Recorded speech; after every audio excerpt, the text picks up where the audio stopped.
Ashamaa akkam jirtu nagaan isiniif haa ta'u lammiiwwan koo naguma keessanii jiruuf jireenya akkamii haalli nageenya keessanii akkamii nagaa jirtu miti alaaf manni biyyi keessa biyya alaa akkamii naguma keessanii haalli qilleensaa haalli hojii akkam sanitti jira obboloota koo keessumaa akkam jirtu nagaa keessanii miti. እና ሁማሚቲ ጀባዳይ የውሃረ ደደብደኒ ቦርዶ ጉዳ ጌሱ ፍጣቹ ጌሰኒቱ ቶርበኒት ገሸተኒ ይርቱ እስኒን እንጀራ ጀባዳይ ዋቅኑን ስኒፋ ከኑን ስኒን እንጀራ ኦቦሎታኮ አንስ አኩማ ኬሰኒ ወጋ ደርብሬ ሆጀቻን ቱሬ ኩኖ ሀረገሩ አከ ፈደ ዋቃ ተኤ ብየኮት ገሌ ብየኮት በቆቻን ጅራ ስኒን እንጀራ mee obboloota koo keessumaa warreen akka koo mana namaa keessatti dadhabdanii jirtanii fi yaada tokko qabadheen dhufee waliin haa mari'annu yaada kana abbaan sinitti tolee yaada koo kana fudhachuu abbaan immoo nuuf hin ta'u jettan immoo dhiisuun mirga keessanii asumaanii YouTube ko kana na ilala yo fedhi keessante like na godha shares na godha isinin jira na bukkee dhaabadhay na jajjabeessaashii obboloota koo na guddaa sagalatooma warri hamammaattis na wajjin jirtanis guddaa sagalatooma isinin jira na jabeessaay wal jajjabeessuu qabnaa Oromoon baay'eedha miliyoona meeqa jedhama inni kan biyya keessaati miliyoon namni kun jechuudha miliyoon namni kun immoo yuutubara miti utuu sila miliyoon namni kun kan jiraatu kun as keessatti yuutuubii banatee yuutuubii hojjechaa jira ta'eeti yoona qaata eessaa keessa geenyee hanama wal daawwachaa jiru warruma ala jiraanidha warruma ala jirantu wal daawwachaa jira kanadha. Kanaaf hunduu hojii mataa isaa biiziidha. Kanaaf wal kumachuun hin ta'u akka fedhii keessanitti yoo isinitti tole laayikis sheeris naa godhaa isiniin jedha. Ifaan wajjinii yaada uni har'aa waliin qabnu immoo ani isinirra beekee isin gorsuu koo miti. Isin gorsuu koo futuu hin taane yaada hamman qabu.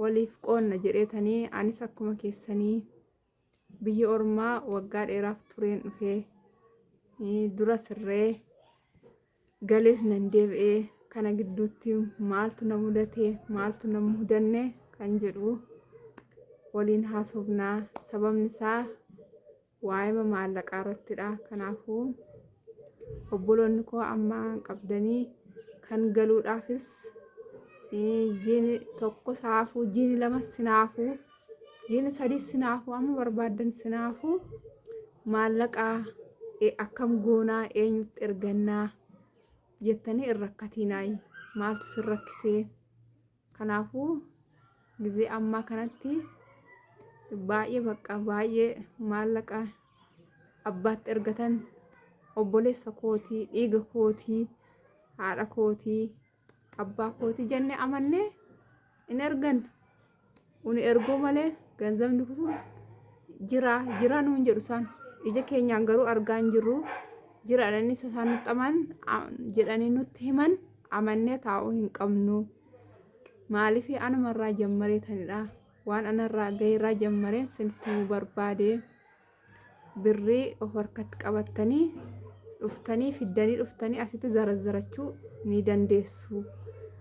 Sinin jedha harkatti qabattanii dhuftanii birrii amma ani ergan galeetii ji'a lama keessan jira ji'a lama keen jira lama taanee gallee mucaa tokko faana isheen asitti birrii fidattee dhufteet nigdi baankitti zarazzarattee birrii achi 10,000 meeqa fiddee dhuftee jechuudha.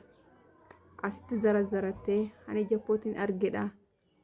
Kanaafiyyuu ani sirree birrii of harkuma kaawwadheen ani nama amanamaatu waan achi jiruuf namni achi jiruuf isaan harka kaawwadheen ergan galeetii naa erganii. Kanaafiyyuu birrii fidattanii dhufuu hin dandeessu. Fiddanii asitti zarazarachuu hin dandeessu.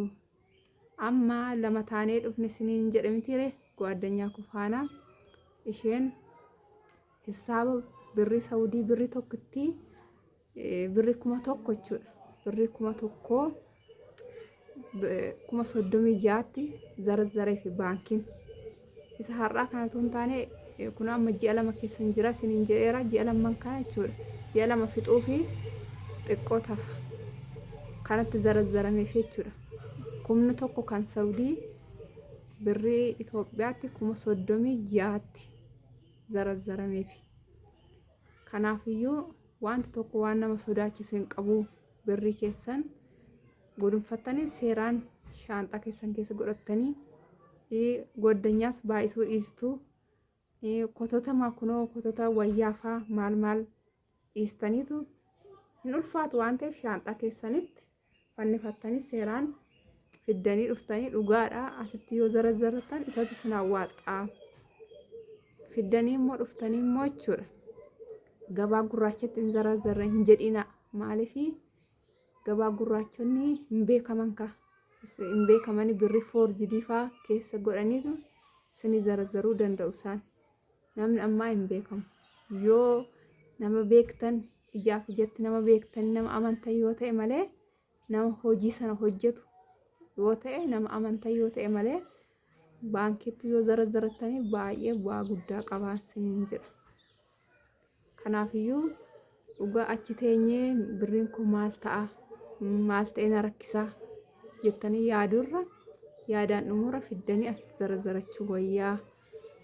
Abbaan barbaadan fudhadhaa. Ani kan ofii kootiin argee ofii kootiin hojjedhe kanadha kan isinitti himaa jiru malee sobee lafaa ka'ee miti dhugaan dhugaa waaqaati kanadha. Yoommoo lakkii hin ta'uu yoo jettanis akkaawuntii keessanirra han keessan lakkoofsa isaarra naqattanii irruma naqattanii dhuftanii asii waan tokkotu hin ta'in baafachuu dandeessu. Jireenya Itoophiyaa keessatti immoo birrii yoo harkatti qabattan malee dhugaadha waan takkayyuu baay'ee jireenyi guddiidha. An akkana isiniin jedhetu hin taane dhuftanii ija keessaniin hin argitu isiniin jedha. Kanuma isinitti himuufidha. Galatoomaayii walaa jajjabeessinuu isiniin jedha. Walaa guddisnuu nagaan turaayii jabaadhaayii isiniin jedha. Qaqashtiiwwan Oromoo. Na yaada qabdan immoo koomentii jalatti naa barreessaa isiniin jedha. Ciao nagaan turaa.